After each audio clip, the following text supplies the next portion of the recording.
عندك اختيارات موسعه، راه بحال المنتخب دابا شي الوداد راه بحال غنهضر مع ناخب وطني، لان اليوم ما عندكش غير خاص راه كل بوست عندك فيه ثلاثه جوج ثلاثه وما تقدرش تعطي سي بنهاج واحد 11 اللي يليقوا بحمل القميص ديال الوداد. هادشي هذا الجمهور كيتسنى، حنا مازال كنتسناو، حنا داعم كل دعم السي بن هاشم، حنا دعمنا مقوينا ما عطانا والو دعمناه.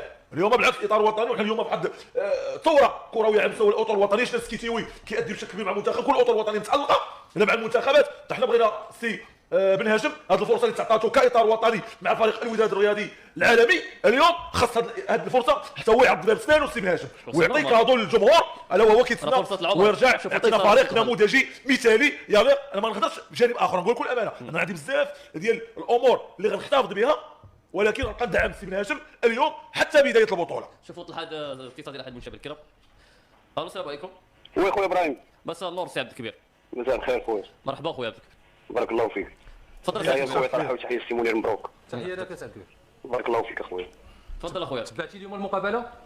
تبعنا المقابله خويا منير. وشنو بالنسبه للاعبين دابا اللي التحقوا اما اللي معروف اخويا منير اسمح لي عند واحد النقطه بعدا وغنجاوبك السؤال ديالك اخويا منير. تفضل. انا اخويا منير كنشوف اول مره في البطوله في الوداد الرياضي ما كاين حتى شي لاعب مشى للمنتخب ديال بلادو. هاد اللاعبين المحترفين كاملين يلعب فريق الوداد الرياضي، حتى شي لاعب ما مشى محترف عيطوا عليه الفرق ديال البلد ديالو. هذه راه في السابقه في فريق الوداد الرياضي. كنظن عرفت كيف وقيلا لعب على المنتخب ديال بوركينا فاسو. ما عيطوش عليه اخويا ابراهيم. المره الاخرى ديال هاد المقابله اللي غيكونوا دابا ما عيطوش عليه، لورش ما عيطوش عليه.